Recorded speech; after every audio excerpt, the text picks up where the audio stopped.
What's going on, guys? Zuko back with another Dragonflight video. How's everybody doing? Oh, there goes Bean walking across the keyboard. Listen, I moved. We're in a new place now. You can see the background's a little bit different over there. We got a window. I don't have the gnomes yet. They're still back at the old place. They're coming. We couldn't get everything in like one day. I was completely exhausted. I still had to work last night. So for now, just imagine some gnomes right here. They will be here, I promise. But the setup is kind of similar. Hopefully everything kind of looks the same. But just know that we're in the middle of a move and things are very busy and it's been a bit of a nightmare, but it's been good. We're basically settled. We have a couple more things to do. Beans right here. Right here. Just so you guys know. Okay. Listen, I want to do a tier set list. A tier list for, not a tier set list, a tier list for the Season 1 tier set bonuses that are coming in Dragonflight. Because I think some of them are quite good. I think most of them are actually fine. But they're not really intended to be like game breaking. They're supposed to just kind of be like damage amps. But I want to take a look at them today and go through the entire list and see which ones are actually interesting. And here's the different categories. So we've got interesting plus damage, which basically just means like, does it actually affect your gameplay or your rotation in some way? Is there a change to how you're going to play? Which I think is kind of interesting, right? So does it dramatically alter one of your abilities, or does it make a part of your rotation like free in some way, which really is gonna help you change the way that you play? The second category is simply just boring but good. This is where most of them are going to fall into this category, I would say. We're going to see this now. Well, you'll see in a couple of minutes. And then we've got Met, which is kind of like, it's just not really great in any way and isn't interesting. And then we've got 2 RNG. There's a couple that I think are going to fall into this category where they are really reliant on the procs that you're getting from the tier set bonus. And if you don't get them, you're going to feel bad. And then we have Dumpster Fire down here for the ones that are just truly bad. So let's jump into it. Let's jump into the tier set bonus. Now, I'm only doing it for the DPS specs in this video because otherwise the video would just last way too long. So I have all the DPS specs here, and I have them in the order that... wait, hold on. Did it mess up the order on me again? It did. Oh, I'm so sad. Oh, well, that's fine. We'll just do it as we see. I'm going to do it in order of this list. I have a Wowhead article up on the side here that you guys can see. We're going to scroll through the Wowhead article and look at each one of the classes, okay?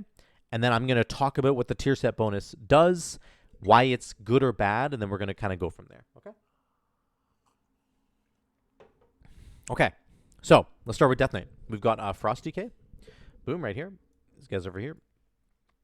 So Obliterate and Frost Scythe critical strike damage increased by 15%. You're going to be stacking crit as Frost anyway. Obliterate and Frost Scythe have a 15% chance to not consume Killing Machine. So to me, if you're going to compare this to a lot of the other tier set bonuses, this kind of goes into the RNG category. Yes, getting extra critical strike damage is great, but you still have to crit.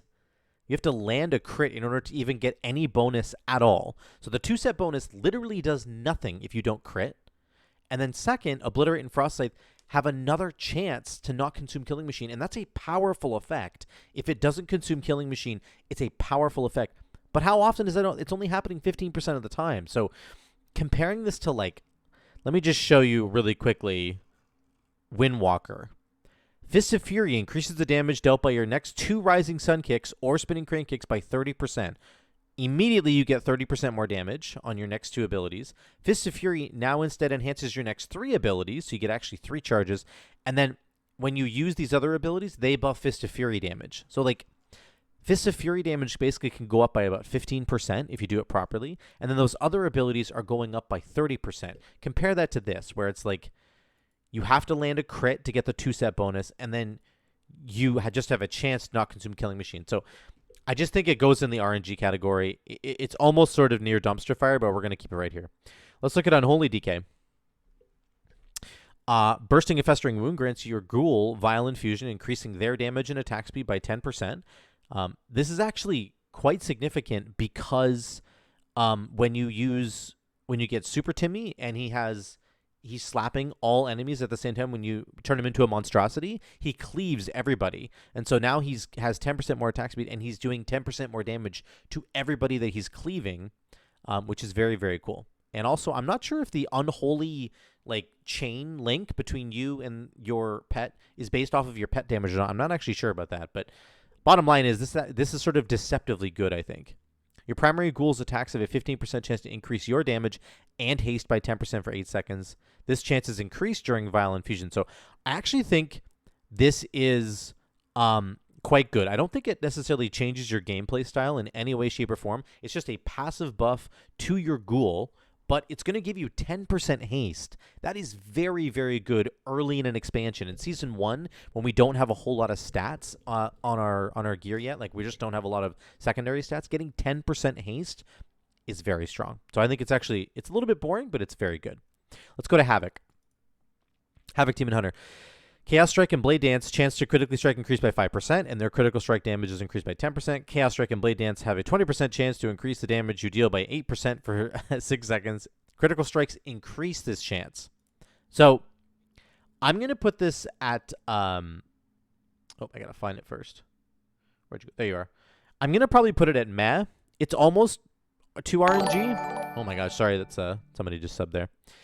It might actually be 2 RNG. I'm actually debating it in my head right now. So you have a higher chance to crit, which again is RNG. And early in an expansion, your critical strike chance isn't that high anyway. Now, but there are a bunch of critical strike bonuses on the tree, on the Havoc Demon Hunter tree that you could use to sort of prop this up and make this more enticing. So I think it's probably just meh in general. Getting a chance to critically strike is like okay, but again, your haste is low and your crit is low, so you're not having a high, like if your haste was higher, you'd have a higher chance to proc your crits, and if your crit was higher, then this would just add to it and make it much more substantial. So it just doesn't feel that great to me. Again, comparing it to something like Windwalker or Balanced Druid, which is coming up soon. Chaos Strike, Blade Dance have a 20% chance to increase the damage you deal. So 20% chance is okay. That's why I think it's not going to go into RNG, because that's a pretty high chance, actually. You're pressing Chaos Strike and Blade Dance a lot as Havoc. So I think that this can stay in the meh category. It's not RNG enough to be like that kind of bad, but it is it does have enough RNG that it's meh. Okay, let's get to Druid. This is pretty insane. I think the Balanced Druid one is maybe one of the strongest ones. Star Surge and Starfall increase the damage of your next Wrath or Starfire by 20%, stacking 3 times. So you get 20% more damage, and it stacks in case you don't want to like use it right away, which is really, really cool. So you could cast 2 Star Surges in a row, for example, or 2 or 3 Starfalls in a row, and then start consuming your Starfire. You see what I'm saying? That's like, it's got versatility and it does damage. When you enter Eclipse, your next Star Surge or Starfall costs no astral power and deals 35% more damage. So I think this has to go up here. Again, remember that this tier set list is not me ranking each spec. We're just ranking their tier sets in terms of how powerful they are. This is really powerful. Entering Eclipse is not that difficult to do. This is just a regular gameplay mechanic that you do as a boomkin. You're not. It's not like you have to press Celestial Alignment or something like your big cooldown in order to get this big bonus. You just have to enter Eclipse, and then your next Star Surge or Starfall costs no astral power. This is insanely strong. If you're doing like a dot build with a whole bunch of dots, Moonfire, Sunfire, you can take a talent that makes your Starfall increase the duration of your active Moonfires and Sunfires. This just helps to continue that even further. So you like Moonfire, Sunfire, Moonfire, Moonfire, and you get them all out there. And then you cast Starfall, and then you enter Eclipse, and you get a free Starfall, and you cast it, and it continues to extend your dots, and it's doing more damage. So the Boomkin one is just out of this world. I think it's really, really strong. I think it deserves to be at the top there. Let's do Feral. Rip and Ferocious Bite damage increased by 6%. For each combo point spent, so those are both your finishers, which is good. And Rip can obviously be applied to multiple enemies with Primal Wrath. So that's actually 6% more damage times 10 enemies potentially if you have Rip going on all of them, which is really good. For each combo point spent, finishing moves increase your Rip, Rake, Thrash damage by 2% and increase the chance for Shred, Rake, Brutal Slash, and Thrash to critically strike by 2%. So again, I don't think this is super exciting, but I do think that it's actually strong. So the main reason that it's actually strong is because of this last part. You basically get 10% crit. If you're doing it properly, you basically get 10% crit all the time. It's for each combo point spent, you get 2%. You're usually going to spend 5 combo points per finisher, and if you can keep up the rate at which you're spending you're using your finishers, then you're going to have 10% extra crit all the time on Feral, which is really good. So you have 6% more damage on all your rips, and then you have 10% more crit. Very, very good for Feral. Feral needs crit. Primarily, it helps you to generate extra combo points, but it's just very, very good to have in general. So I think this is a little bit, again, it's not super game-breaking, but it's very strong, I think. Okay. Devastation Evoker increases Empower Spells' chance to critically strike by 5%, and Empower Spells increase your chance to critically strike by 5% for 6 seconds. So it's like, it's encouraging you to use your Empower Spells first, I guess. And then you might get 5% crit for the rest of your kit. And Power Spells have a 25% chance to grant you 6 seconds of Fury of the Aspects without causing Sated. That is actually bananas. The fact that it's a 25% chance is really, really good. And I think that I don't know if it goes into like the top tier, because this is a chance. It's not going to proc all the time. So I don't think it needs to go down to like too much RNG. But I think it's very strong. But again, this first 2-set bonus is just super boring and super generic and is not a damage bonus at all. I mean, neither one of these things give you a straight up DPS boost. Yes, crit is a DPS boost, but I'm saying like if you're not critting, it's not a DPS boost, right? Giving yourself 5% more chance to crit is great, but if you never crit, then it doesn't matter. So I think this is it's good because I think that this is going to proc. This 25% chance is very high, and it's going to proc for you, and you're going to get a ridiculous amount of haste. Or your cooldown, which is really, yeah, Fury. It's Fury, right? Anyway, this cooldown is very powerful, so it's good to have that. But I think the chance is what's saving this tier set bonus. Otherwise, I think it's actually not that great. I actually might move it down to meh. I'm gonna move it down to meh. Made my decision. There you go. I think it is kind of meh, even if you get the chance. Okay, Hunter. BM Hunter. Kill command damage increased by 10%, and it has a 10% chance to reset the cooldown on Barb Shot. Okay, this is an interesting interaction. We're finally getting a tier set bonus that actually interacts with our kit, which the Boomkin one does as well, but this one's interesting. Barb Shot damage increased by 5%. Barb Shot increases the damage of your next kill command by 20%. So if there's anything I've learned from my little foray into BM Hunter, it's that kill command should be pressed all the time, and you're going to be getting a lot of extra damage from this because you're also pressing Barb Shot all the time. You're trying to keep the frenzy buff going, right, for your pet. So this is a lot of damage, and I think that you're getting bonus damage and you're getting an extra proc on top of that. So it's not just a proc. This up here is just a proc. It's just a chance. Sorry, the devastation one is just a chance to get a proc. This is not like that. So you're getting extra damage and you're also getting a proc chance. So I think that it's actually quite good, and I think it actually might go up here because a 10% chance to reset the cooldown on Barb Shot is insane. You already have interactions that help you do this in the talent tree, but having an additional chance to reset Barb Shot just guarantees that you're going to be able to keep your main,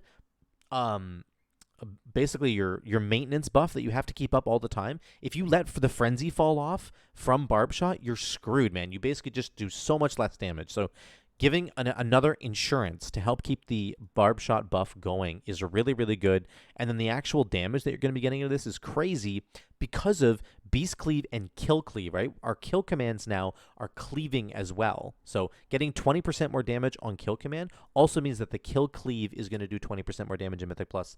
Very strong, in my opinion. Marksman. Arcane Shot and Multi-Shot critical hits cause your next aim shot to cause target's hit to bleed for 40% of the damage dealt over 6 seconds.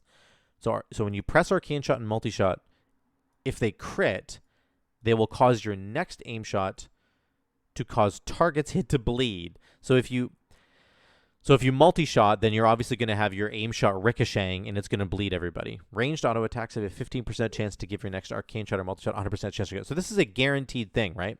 Which is kind of cool. So if you get the 4-set proc, then you have a guaranteed chance to cause your next aim shot to cause enemies to bleed over 6 seconds. So I don't know. It feels a little gimmicky to me, and I'm just going to throw it in the meh category here. You're waiting for this chance to go off. This is only a 15% chance for your guaranteed crit on multi-shot. But then you have to be kind of careful. You have to make sure you use the multi-shot and then use the aim shot correctly. And it's just you're just banking on this chance down here. That's all it is. So you basically you get no damage bonus whatsoever if this 15% chance does not go off. I mean, yes, your multi-shots could crit on their own. I'm not saying that's not possible. But again, our stats are a lot lower at this point early in the expansion. So like I feel like you just have less of a chance to make this happen. Like your regular crits could make this happen, but I think in a large way you're going to rely on this proc down here on the 4-set bonus. So I'm not too in love with that one for sure. Okay, Survival Hunter, Raptor Strike, Mongoose Bite, Carve, and Butchery up by 15. So good, just a flat DPS boost. That's great. Raptor Strike, Mongoose Bite, Carve, and Butchery have a 20% chance to make your next Raptor Strike, Mongoose Bite, Carve, or Butchery cost no focus and deal 50% more damage. So we're getting a flat damage boost guaranteed, and we're getting a high chance to get more damage. That's really good. I think that's actually very good. So the reason that it's also up here in the top is because you do get to choose how you want to spend your increase, right? So it has versatility as well, and it gives you a choice in where you want to spend. Do I want to press a Mongoose Bite here? Do I want to press a Butchery here? What do I need to do depending on the situation that's in front of me? And I think it's actually very, very good. So yeah, that's actually quite strong. And again, you're hoping you get the 15% damage guaranteed, and then you have a 20% chance to hopefully get even more damage, which I think is quite good. Arcane Mage. For each Arcane charge, Arcane Blast critical strike chances increased by 5%, Arcane Explosion critical strike chances increased by 3%, so that's, I think you can get 4 charges, right? So that's 20% and then 12%. When Arcane Blast or Arcane Explosion critically strike at least one target, the critical strike chance of your next Arcane Barrage is increased by 10%, up to 4 stacks. So I'm going to put Arcane in the meh category. I just feel like this is entirely reliant on you getting a crit. Once again, a lot of these tier sets seem to be based around getting a crit. Now, you're getting 20% crit here. So the chance of you critting is actually quite high. But you have to get a crit from the first section here in order to actually activate the second section. Like, if you don't get a crit at all, you don't get any bonus for the second section at all.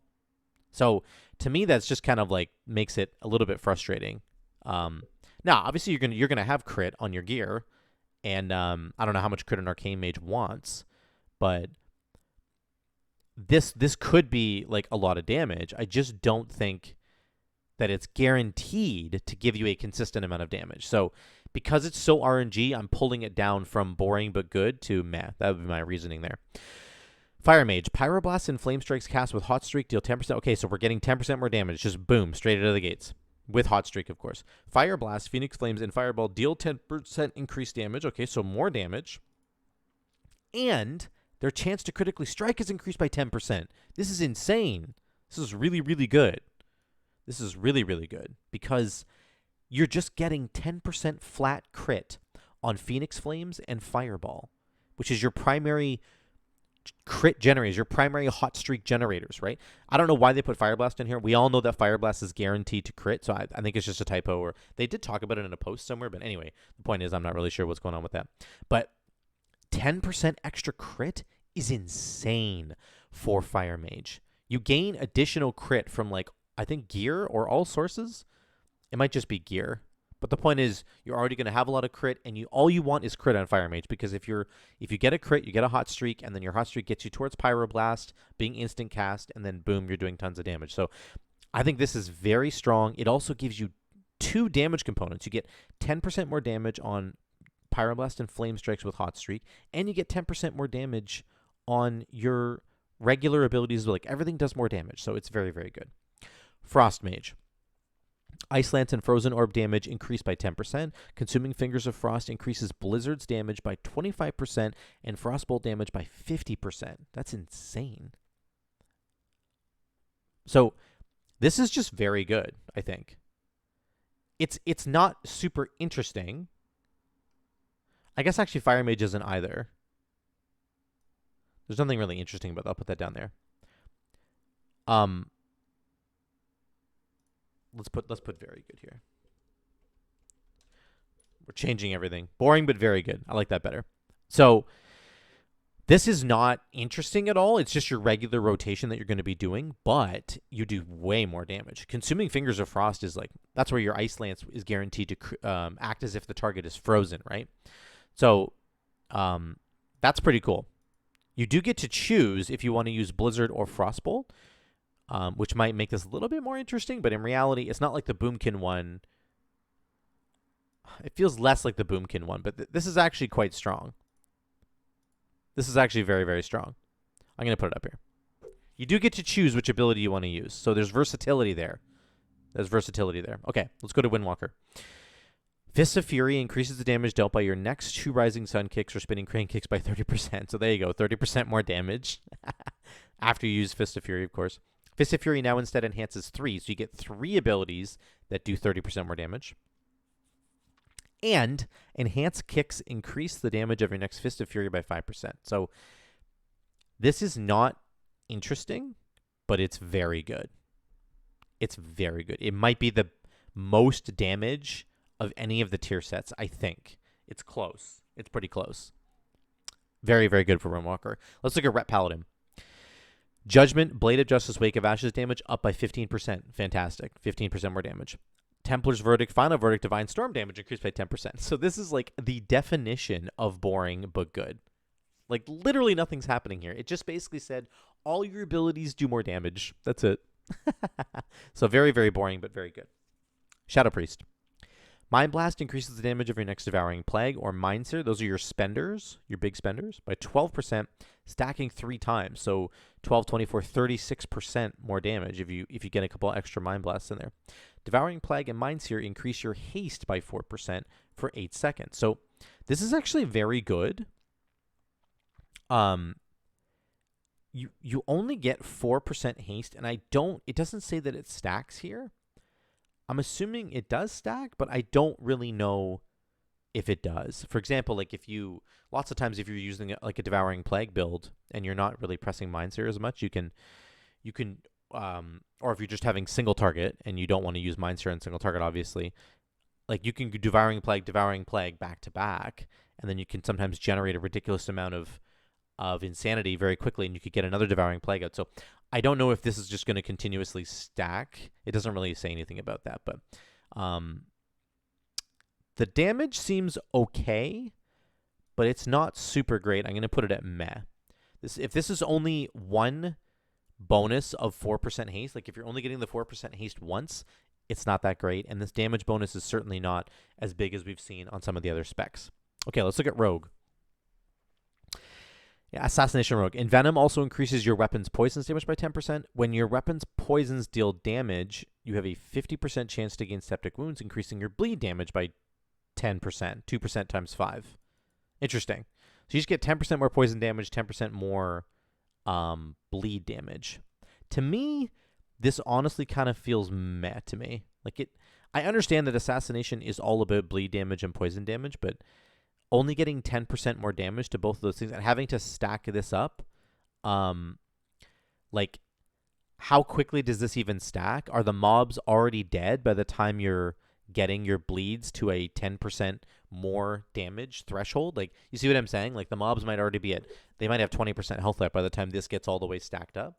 So, and again, you only have a 50% chance to gain this septic wounds thing. So 50% chance is very high, but like they should just make this a guaranteed chance. So this is definitely a meh tier set bonus. Outlaw Rogue. Dispatch increases the damage of your next Sinister Strike or Ambush by 20% per combo point spent. Whoa. If you spend 7 combo points, that's 140% more damage on your next Ambush or Sinister Strike. Half cost uses of, and then you can actually put all that into Blade Flurry, by the way. Half cost uses of Pistol Shot granted by Sinister Strike increase the damage of your next Dispatch by 50%. Oh my god. So this is very, very good for damage. It's definitely boring in the sense that you're just doing your regular rotation that you would already do, but it's very strong. Very, very strong. Sub-Rogue. Excuse me.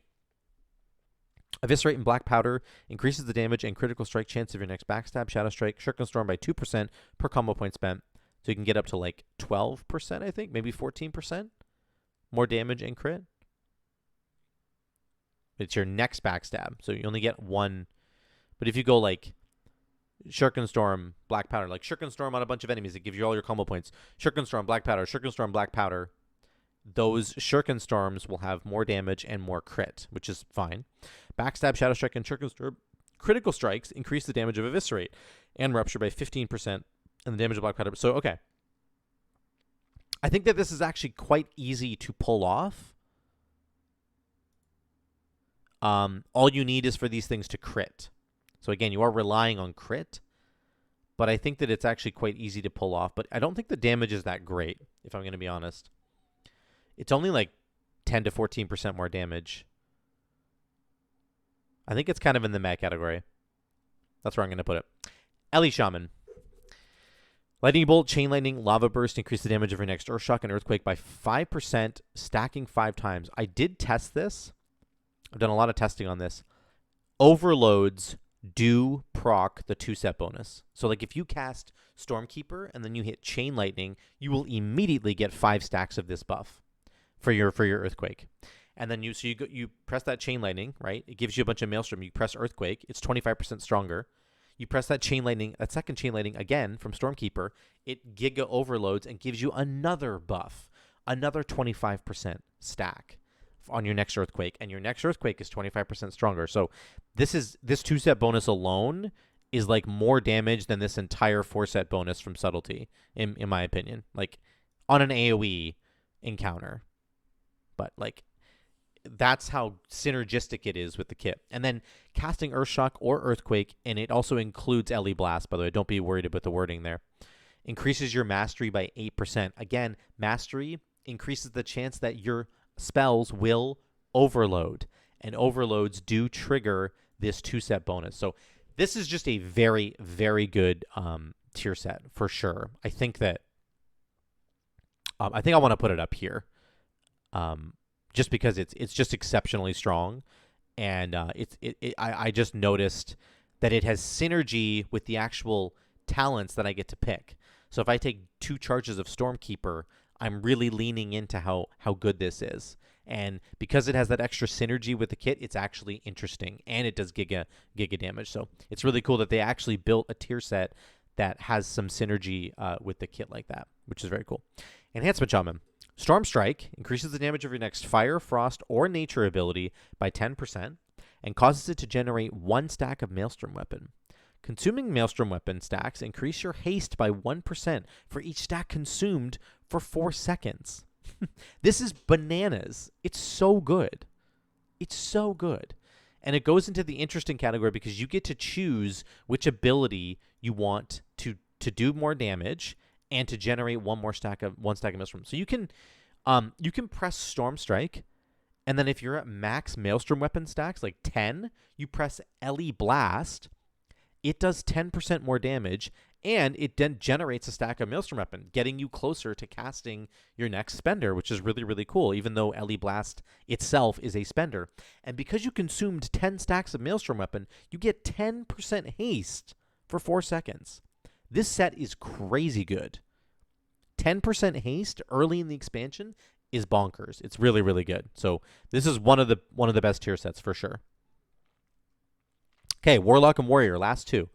Affliction Warlock. When Agony grants you a Soul Shard, you have a chance to gain Cruel Inspiration, increasing your haste by 12% for 6 seconds. That's actually a lot of haste, by the way. So it's just, this really scales because Agony, you can put this on multiple enemies. You can have Agony on like 10 enemies if you want. And it lasts for 18 seconds, I believe. So like the chance that it will generate a Soul Shard on 10 targets is incredibly high. And then you get this Cruel Inspiration giving you 12% haste. Then, if you get Cruel Inspiration, it also grants you 2 charges of Cruel Epiphany, up to 5. Each charge of Cruel Epiphany increases the damage of your next Malefic Rapture or Seed of Corruption by 40%. I was testing this on the dummies a minute ago, and it was just slapping. My Seed of Corruption was hitting so hard. And the amount of times that this procced was about once every 18 seconds, I believe, if I did the math right.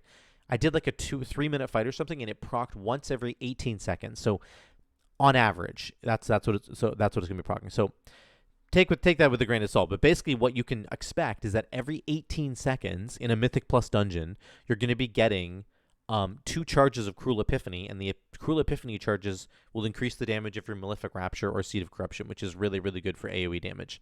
And then you just get 12% haste, which is very good. So I actually like the Affliction one quite a bit, and I think that it's just letting you do more of your rotation in a better way and doing more damage. So it's a little bit boring, but it's very, very good. Demonology. Demon Bolt and Fellstorm damage increased by 20%. Fellstorm damage is your Fell guards spinning around. You actually have to take a talent so that he can do this. I didn't know that until I was testing it. Demon Bolt and Fellstorm damage up by 20%. That's a lot. That's a big, big bonus right there. Demon Bolt has a chance to make your next Hand of Gul'dan instant and deal 50% more damage. So this doesn't have any synergy really with like the demon kit. Like I was thinking that it would make it so your next Hand of Gul'dan summoned an additional imp. That would be actually very interesting to me. All it's doing is buffing the upfront damage of Hand of Gul'dan, which is fine, but the real value in Hand of Gul'dan is being able to summon many, many imps. And it would be cool if they could have summoned an additional imp. I think that would have been kind of neat, but anyway, it was not to be. So this is boring, but good, because the damage is good. 50% more damage is good. 20% more damage on Demon Bolt is insane. When you get Demonic Core to proc multiple times in a row, like your Demon Bolts, you're just firing off Demon Bolt, Hand of Gul'dan, Demon Bolt, Hand of Gul'dan, and it just does tons of damage. So it's good. Destruction Warlock. Consuming Soul Shards has a chance to grant you Chaos Maelstrom, increasing your critical strike chance by 10% for 10 seconds. Your critical strikes deal more damage. So this one's pretty bad. It's almost Dumpster Fire. It might actually be Dumpster Fire. The reason is, first of all, you have to consume a soul shard. So you have to spend time building up soul shards. You get no damage bonus while you're building up soul shards. Then you have to consume a soul shard. When you do that, you have a chance, so it's RNG, to get Chaos Maelstrom, which increases your critical strike chance by 10%. So you have to build up to a soul shard. You have to consume a soul shard, and then you have a chance to get crit. And then you're hoping that you'll actually crit afterwards. See how ridiculous that is? It's like, and then your crits deal more damage, which is great. I understand that Chaos Bolt always crits. I understand that. But like everything else in your kit doesn't always crit. And so I feel like this is just really, really bad. Like compared to Fire Mage, right? Remember Fire Mage? Where you just get 10% more crit on the abilities that matter. Down here with Warlock, you have a chance when you spend a soul shard to get crit. It's just so much worse in my opinion. So they should have went a different direction with this, I think. But unfortunate. Okay, Warrior. Last two here. Mortal Strike and Cleave damages Arms Warrior. Mortal Strike and Cleave damage. Mortal Strike and Cleave damage have a chance. It's like have a chance. Sorry. Chance to critically strike increased by 10%. So 10% crit on Mortal Strike and Cleave.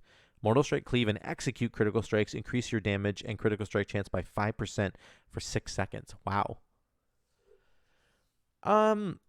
Again, it's kind of meh.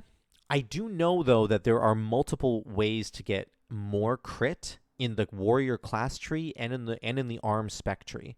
So potentially you could have a lot of crit going on here. This is a guaranteed chance to crit. 10% more chance to crit. So I think I'm actually going to put it up here. That might sound counterintuitive to some of you guys, but it just feels like you can actually get, I think, 4% crit between the two trees, just baseline, and then you can get even more chance to crit on Execute and a couple of other abilities as well. And on top of that, now you're going to be getting 10% flat more crit chance. So, like, baseline, your crit chance is probably something like 15 or 16%. This is going to take it to like 26, maybe up to 30%, depending on your gear. So that feels actually quite good to me, but it's very boring. You're just critting more. That's all it's doing. Fury Warrior, last one. Execute's chance to critically strike is increased by 10%. Okay, so just one ability gets 10% more crit. Sudden Death's chance to reset the cooldown on Execute and make it usable on any target regardless of health is greatly increased. Okay, I'm going to put this here. It's almost like dumpster fire, I think, but it's definitely going to go in the 2 RNG. So the reason that I'm putting it here is because, number one, you have to take sudden death. You have to talent into sudden death.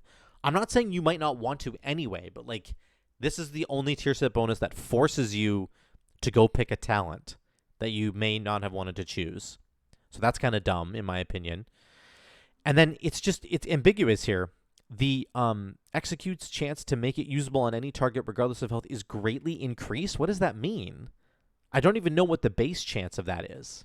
So like this is way too much RNG in my opinion for a tier set bonus. Compare this to, all you're getting is 10% more crit on one ability that you can't use all the time. You can't use execute all the time.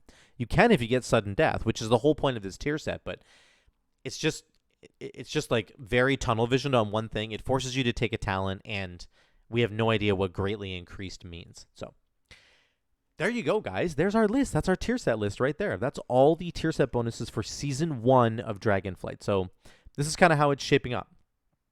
I am going to save this and put it in my Discord if you want to see it later. But this is kind of my impression, guys, of the tier sets going into Season 1 of Dragonflight. Let me know what you guys think in the comments down below. What did you think about each of the tier set bonuses? And do you agree or disagree with me on where I place them? So I'd love to hear from you guys in the comments. Let me know what you think. If you like these kinds of videos, drop a like and subscribe if you haven't already. I would really appreciate it. Until the next one, guys, I love you all. I'll see you later.